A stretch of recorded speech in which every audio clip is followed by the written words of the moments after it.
Episode 4 का starting वहीं से होता है जहाँ पर पार्ट 3 ख़त्म हुआ था। यानी कि हेन वो अपनी वाइफ यानी कि हेन को डिवोर्स पेपर देने के लिए आया था, पर उसे ही बहुत बड़ा झटका लगता है जब उसे पता चलता है कि उसकी वाइफ अब सिर्फ 3 महीने की मेहमान है, यानी कि 3 महीने के बाद वो मरने वाली है। हेनवू को तो समझ में नहीं आ रहा था उसे कैसा रिएक्ट करना चाहिए, पर तभी हेन कहती है, तुम मुझे क्या बताने वाले थे। हेनवू तो हेन को सीधे सॉरी बोल देता है और कहता है, मुझे माफ़ कर दो आज के लिए और बाकी सारे दिन के लिए जब मैंने तुमसे रूडली बात किया। अब से मैं तुम्हें बहुत अच्छे तरीके से ट्रीट करूँगा। हेन तो उसकी बात गौर से सुन रही थी। अचानक से हेनवू का चेहरा रोने जैसा हो जाता है और वो कहता है, आखिर ये कैसे हो सकता है कि तुम सिर्फ अब 3 महीने रहोगी, मैं तुम्हारे बिना कैसे रहूँगा।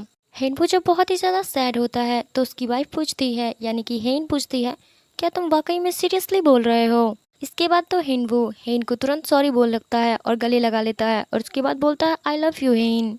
जिसके बाद हेन तो काफ़ी ज़्यादा शॉक हो जाती है और उससे पूछती है, क्या तुम वाकई में मेरे बिना नहीं जी सकते हो। जिस पर हेनवू कहता है कि हाँ, मैं तुम्हारे बिना नहीं जी सकता हूँ। तो फिर हेन कहती है, तो फिर ठीक है, तुम भी मेरे साथ मर जाना। हेनवू तो तुरंत उसको गले लगाने से हटता है और कहता है, ये क्या कह रही हो तुम। वही हेन कहती है, तुमने ही तो अभी जस्ट बोला था कि तुम मेरे बिना नहीं रह सकते हो, तो फिर ठीक है, तुम मेरे साथ ही मर जाना। फिर हेनवू कहता है, देखो मेरे कहने का मतलब ऐसा नहीं था। हेनवू कहता है, मैं तुम्हें समझाने की कोशिश कर रहा था कि तुम्हारे बिना जीना मेरे लिए बहुत मुश्किल है। जिसके बाद तो हेन उसको घूर कर देखने लगती है। हेनवू तो काफ़ी ज़्यादा डर रहा था और वो डरते डरते कहता है, क्या वाकई में ऐसा हो सकता है।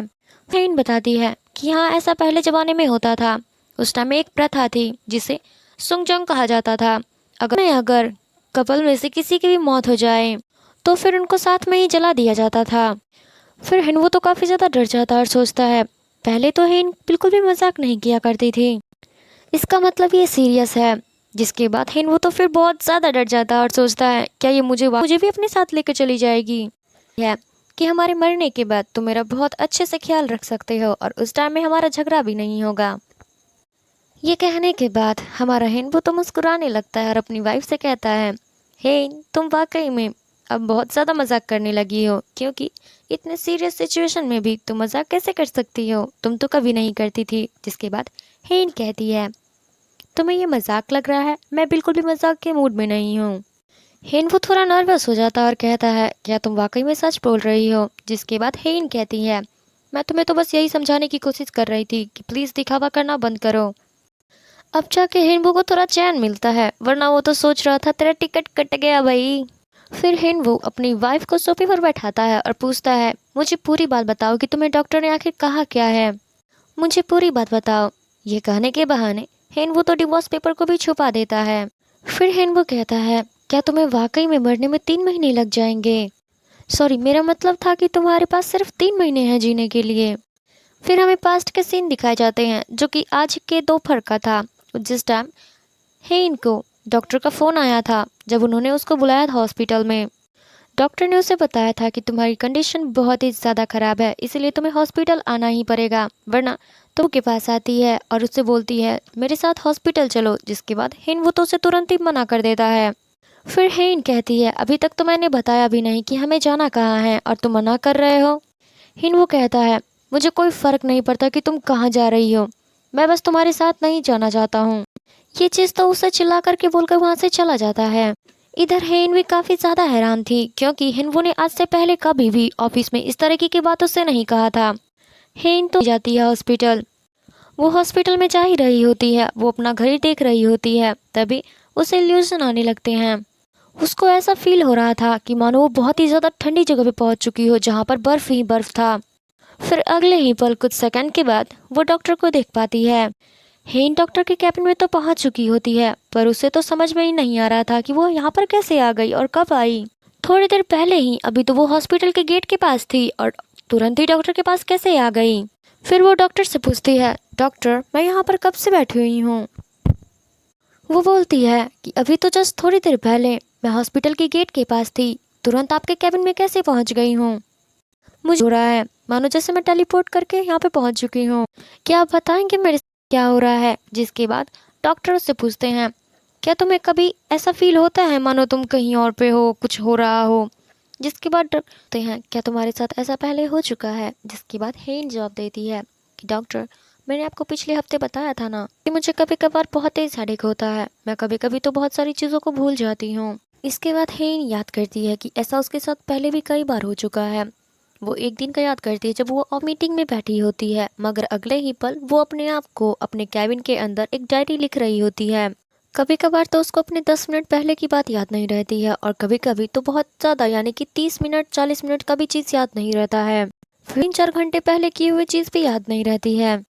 ऐसा उसके साथ पहले भी हो चुका है जब हिंबू ने उसको हाल में 1 घंटे बाद बुलाया था बात करने के लिए और हेन अपने रूम में चली गई होती है यानी कि अपने कैबिन में चली गई होती है।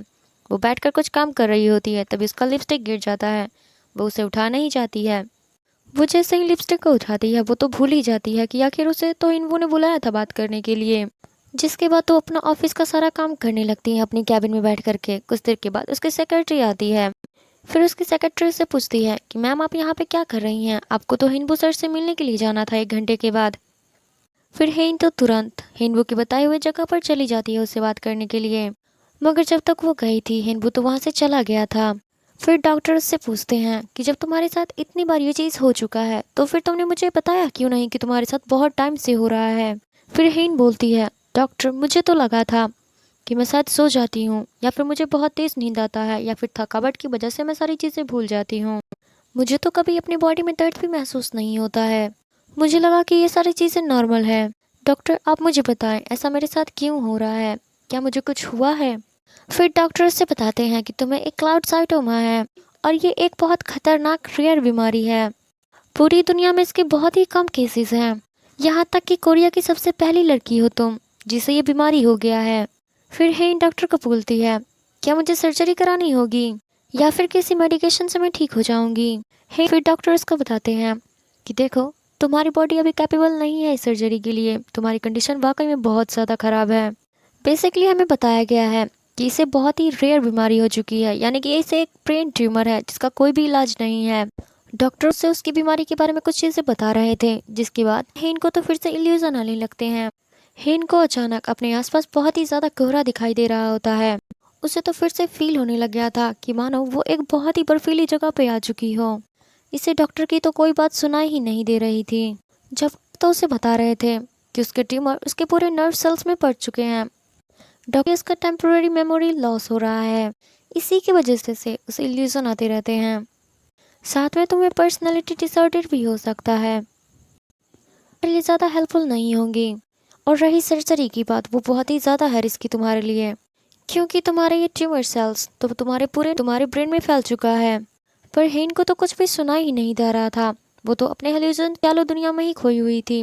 तभी डॉक्टर उसका जोर से नाम पुकारते हैं, जिसके बाद में खो जाती है तो उसको बहुत ही ज़्यादा घबराहट होता है, जिसकी वजह से वो सांस भी नहीं ले पा रही थी और उसके साथ ऐसा ये हो करती है। और फिर डॉक्टर से पूछती है फिर मैं ठीक कैसे हो सकती हूँ। कोई ऑर्डिनरी पर्सन इससे बचे या ना बचे मुझे इससे कोई फ़र्क नहीं पड़ता। मुझे बस आप अपना इलाज बताएं कि मैं इसे कैसे ठीक कर सकती हूँ, चाहे इसके लिए जितने भी पैसे खर्च हों, बस आप मुझे इसका इलाज बताएं। डॉक्टर उसको बताते हैं कि फ़िलहाल तो इस बीमारी का कोई इलाज नहीं है, मगर तुम्हारी याददाश्त कमज़ोर हो रही है और तुम्हारी बॉडी में जो प्रॉब्लम हो रहा है मैं उसे ठीक कर सकता हूँ। जिसके बाद हेन तो डॉक्टर को बोलती है क्या आप मुझे बोलना चाहती हैं कि मैं मरने वाली हूँ। हेन बोलती है कि बचा हुआ है। जिसके बाद डॉक्टर उसको बताते हैं कि देखो जैसे तुम पूर बहुत तेज़ी से ब्रेन में फैल रहा है, इसके हिसाब से अगर देखा जाए तो तुम्हारे पास लगभग 3 महीने हैं। ये चीज़ सुनने के बाद हेन को पहली बार डर लगा था। कमिंग बैक टू प्रिजन, हमें हेन और हेनबो को दिखाया जाता है जो आपस में बातचीत कर रहे थे। फिर हेन तो हेनबो को बोलने लगती है मुझे लगता है वो डॉक्टर पागल हो गया है, वो बिना सोचे समझे मेरे बारे में कुछ भी बोला जा रहा था। फिर हेनबो बोलता है ऐसा नहीं हो सकता क्योंकि वो यहाँ के बेस्ट न्यूरोसर्जन हैं, तो फिर ज़रूर उन्होंने सही ही कहा होगा। फिर हेन बोलती है क्या तुम बोलना चाहते हो कि मुझे अपनी बॉडी के बारे में कोई चीज़ पता नहीं है। तुमने कभी मुझे जंक फूड खाते हुए देखा है या फिर कोई पैकेज फूड खाते हुए देखा है। जिसके बाद हिन कहता है नहीं मैंने ऐसा नहीं देखा है। फिर हिन कहती है मैं तभी तो बोल रही हूँ, ना तो मैं स्मोक करती हूँ ना ही अल्कोहल लेती हूँ। बचपन से आज तक मैं सिर्फ वेजिटेबल्स और फ्रूट जूस ही पिया करती हूँ, वो भी बिल्कुल प्योर। मैं हर रोज योगा और मेडिटेशन करती हूँ जिसकी वजह से मैं पूरी फिट रहती हूँ, तो फिर ये बीमारी मेरे साथ हो कैसे सकता है। मैंने अपने आप को बचपन से हेल्दी रखा है, मुझे समझ में नहीं आ रहा है कि मेरे साथ ऐसा हो कैसे सकता है। मैंने बहुत सारे लोगों को देखा है जो ड्रिंक करते हैं, स्मोक करते हैं और न जाने क्या क्या चीज़ें करते हैं, पर वो तो बहुत ज़्यादा हेल्दी रहते हैं, उनको तो कुछ नहीं होता। मैं सब चीज़ करती हूँ हेल्दी रहने के लिए, फिर मेरे साथ ऐसा कैसे हो सकता है। फिर वो तो बहुत ही ज़्यादा हाइपर हो जाती है और सोचने लगती है कि ये मेरे साथ ऐसा कैसे हो सकता है। जिसके बाद हेनवो तो उसे शांत कराने लगता है और कहता है शांत हो जाओ, शांत। फिर हेन कहती है चलो मान लिया कि मुझे बीमारी है, पर मेरी बीमारी का कोई इलाज क्यों नहीं है, डॉक्टर मेरा ट्रीटमेंट क्यों नहीं कर सकते हैं। आज के इस टेक्नोलॉजी वाले टाइम में भी लोग बीमारी का इलाज नहीं कर पा रहे हैं। आजकल तो लोग चांद पे जा रहे हैं, तो क्या मेरी इस बीमारी का कोई भी इलाज नहीं है। आजकल तो सारी चीज़ें एआई के थ्रू ही होता है, चाहे मेट्रो की बात कर लो या फिर एटीएम। एआई की वजह से तो सारा काम अपने आप ही ऑटोमेटिकली हो जाता है। तो फिर ये लोग मेरे दिमाग से एक छोटा सा ट्यूमर क्यों नहीं निकाल सकते। फिर हेन कह फिर ठीक है, मान लिया तुम्हें प्रॉब्लम है, हो सकता है डॉक्टर से कुछ गड़बड़ हो गया हो, तो फिर कल हम फिर से डॉक्टर के पास जाएंगे और पूरा चीज़ अच्छे से जानेंगे। इसीलिए तुम जाओ और अब अच्छे से रेस्ट करो। रेस्ट करने के बाद जब कल होगा तो मैं तुम्हें हॉस्पिटल लेके जाऊंगा। फिर हिन वो कह फिर हिन जो आज नींद आएगी, मुझे नहीं लगता कि मैं आज सो पाऊंगी। जिसके बाद हिन वो कहता है मुझे भी ऐसा लगता है कि मैं आज सो नहीं पाऊंगा। फिर हमें हिनवू को दिखाया जाता है जो तो बड़े मज़े से एकदम चैन की नींद सो रहा था। ये उठने के बाद काफ़ी ज़्यादा हैप्पी होता है, यानी कि इसका मूड बहुत ज़्यादा अच्छा होता है। उस आज की सुबह बहुत ही ज़्यादा अच्छा फील करा रहा था। वो तो गाना गुनगुनाते हुए मिरर के पास आता है। फिर तो उसे हीन की कंडीशन के बारे में ख्याल आता है। वो अपने आप से मिरर देख कर बात कर रहा था कि मुझे ऐसे खुश नहीं होना चाहिए, मुझे इतना गुड लुकिंग नहीं दिखना चाहिए, वरना क्या पता उसका दिमाग खराब हो गया तो वो भी मुझे अपने साथ लेकर चली जाएगी। उल्टा मुझे तो दुखी होना चाहिए क्योंकि हम दोनों 3 महीने के बाद अलग होने वाले हैं और मुझे तो अब डिवोर्स लेने की भी कोई ज़रूरत नहीं है। और ये चीज़ें बोलने के बाद उसके चेहरे पर तो स्माइल आ जाता है। जिसके बाद वो सोचता है कि जब वो मर जाएगी तो उसके बाद मुझे इस फैमिली से छुटकारा मिल जाएगा और मैं जो चाहूँगा वो करूँगा। मुझे अपने आप को सैड दिखाना चाहिए, ना कि हंसता हुआ। फिर वो अपनी खासा इमोशनल हो जाता है। इसके बाद वो हेन के रूम में जाता है उसको जगाने के लिए, मगर हेन तो सो रही थी और उसका एक हाथ बेड से बाहर था। जिसको देखने के बाद हिनबू तो डर जाता है और उसको लगता है कहीं ये मर तो नहीं गई, क्योंकि आज तक कभी भी है कि वो इतनी ज़्यादा टाइम तक सोती। फिर वो जानने की कोशिश करता है कि हेन को हुआ क्या है। वो चुपके से उसके पास जाने की कोशिश करता है, फिर उसको हाथ मार करके उसको उठाने की कोशिश करता है, लेकिन हेन तो बहुत ही ज़्यादा गहरी नींद में होती है जिसकी वजह से वो उठती नहीं है। वो कोई रिस्पॉन्स नहीं कर रही होती है। जिसके बाद हिनवू को तो कंफर्म हो जाता है कि गिरता है और उसका हाथ छोड़ देता है। जिसके बाद वो तो बहुत ही ज़्यादा शॉक हो जाता है क्योंकि उसका हाथ तो बिल्कुल एक मरे हुए इंसान की तरह नीचे गिर गया था। इधर हेन के शरीर में तो कोई हलचल नहीं है। जिसके बाद वो तो और भी ज़्यादा डर जाता है, कहीं उसे सच में तो कुछ नहीं हो गया है। फिर वो हेन के हाथ फिर वो हेन जब उसे समझ में नहीं आ रहा होता है तो फिर वो उसकी हार्ट बीट को फिर है। वो बहुत ही ज़्यादा घबराहट के साथ उसकी हार्ट बीट को सुन ही रहा था कि तभी हेन जग जाती है। फिर हेन कहती है ये तुम क्या कर रहे हो। फिर हेन वो हेन को देखता है जिसकी वजह से वो दोनों काफ़ी ज़्यादा करीब आ जाते हैं। फिर हेन पूछती है ये तुम क्या कर रहे हो। फिर हेन वो तो काफ़ी ज़्यादा नर्वस हो जाता है और नर्वसनेस की वजह से वो अपनी वाइफ को किस कर देता है और वो हेन को कहता है गुड मॉर्निंग बेबी। ये गुड मॉर्निंग किस था। हेन तो उठने के लिए जा रही होती है जिसकी वजह से हेन वो तो नीचे ही गिर जाता है। उसको लग रहा था कि हेन हेन तो अब उसको डांटने वाली। हेन तो कहती है लगता है तुम्हारा मूड आज बहुत अच्छा है। फिर हेन वो नर्वसली कहता है ऐसा कुछ भी नहीं है। जिसके बाद हेन कहती है तुम्हारा चेहरा भी आज बहुत ही ज़्यादा चमक रहा है, तुम्हारा चेहरा बहुत ही ज़्यादा चमक रहा है। फिर हेन वो तो अपना चेहरा टच करते हुए कहता है नहीं, ऐसा कुछ भी नहीं हुआ है। फिर हेन अपने बेड से उठ जाती है जिसको देखने के बाद हेन वो तो काफ़ी ज़्यादा डर जाता है, मगर हेन तो फ्रेश होने के लिए वहाँ से चली जाती है। लेकिन हेन वो तो गिरते पड़ते हुए अपने रूम के लिए निकल जाता है। फिर दोनों रेडी होने के बाद डॉक्टर से मिलने के लिए हॉस्पिटल के लिए निकल जाते हैं। फिर हेन वॉर्न करते हुए हेनवो को बोलती है कि देखो मेरे इस कंडीशन के बारे में तुम किसी को भी नहीं बताओगे, और अगर किसी को पता चल गया तो तुम सोच लेना तुम्हारा अंजाम क्या होगा। अभी भी मेरे पास 3 महीने हैं। फिर हिनबू कहता है मैं क्यों किसी को कुछ भी बताऊंगा, वैसे तुम मुझे एक बात बताओ, क्या तुम अपनी इस कंडीशन के बारे में अपनी फैमिली को भी कुछ नहीं बताओगी। फिर हिन कहती है अपनी फैमिली को तो बिल्कुल भी नहीं बताना, क्योंकि मैं अभी 1 ट्रिलियन क्लब की करीब हूँ। और तुम तो जानते ही हो कि जब क्वींस डिपार्टमेंट का डिपार्टमेंट दिया था तो उन्होंने एक बात कही थी कि तुम्हारे डैड के बदले डायरेक्टर का पोजीशन तभी मैं तुम्हें सौंपूंगा जब तुम 1 ट्रिलियन क्लब में ज्वाइन हो जाओगी। यानी कि जब 1 ट्रिलियन का सेल करेगी तभी उसे इस पूरे क्वींस ग्रुप का हेड बनाने को उसके पास आ जाएगा। हेनवो कहता है तुम्हारी कंडीशन अभी बिल्कुल भी ठीक नहीं है और तुम चाह रही हो कि तुम्हारी कंडीशन फिर अभी भी क्वींस ग्रुप के बारे में ही सोचे जा रही हो। फिर हेन कहती है मेरा भाई स्विचुअल वो तो मेरे खिलाफ मौका ही ढूंढ रहा है कि वो मुझे किसी तरह कैसे हरा पाए, और मेरी मॉम वो तो कुछ कम नहीं है।